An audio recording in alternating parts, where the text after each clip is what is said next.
Suicide and depression is on the rise, especially in men.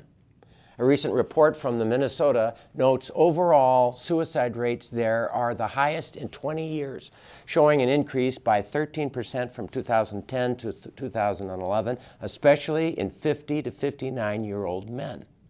The CDC speculates that the worldwide suicide increase in 50 to 59-year-old men is a consequence of the recent international economic crisis.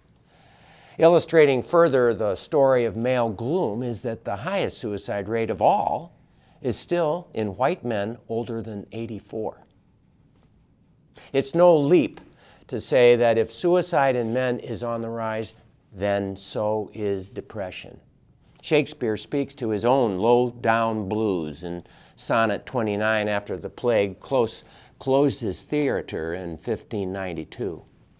When, in disgrace with fortune in men's eyes, I all alone beweep my outcast state and trouble deaf heaven with my bootless cries and look upon myself and curse my fate. But I submit if we were to ask Bill if he were depressed, he would say no.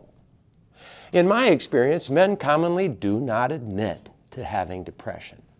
Instead, they express increasing anger, building stress, shortened fuse, and an intolerance of the boss, the spouse, the incompetent, the government.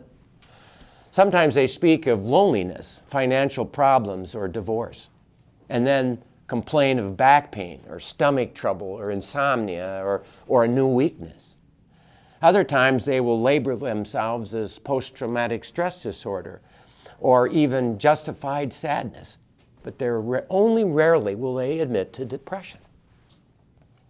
A careful evaluation by an astute clinician should be the first order of business, since some of these men may have a medical problem causing this outcast state.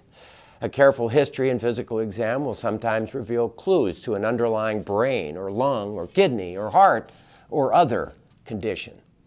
Following findings from the exam, it might be appropriate to order thyroid or vitamin B12 or testosterone or heavy metal levels and perhaps a sleep oxygen study, an X-ray, or a stress test. But many times, there is no medical, social, or even post-traumatic stress to cause the man to be so down. He just is. And for some undefinable reason, is at significantly higher risk for successful suicide than a woman with the same condition.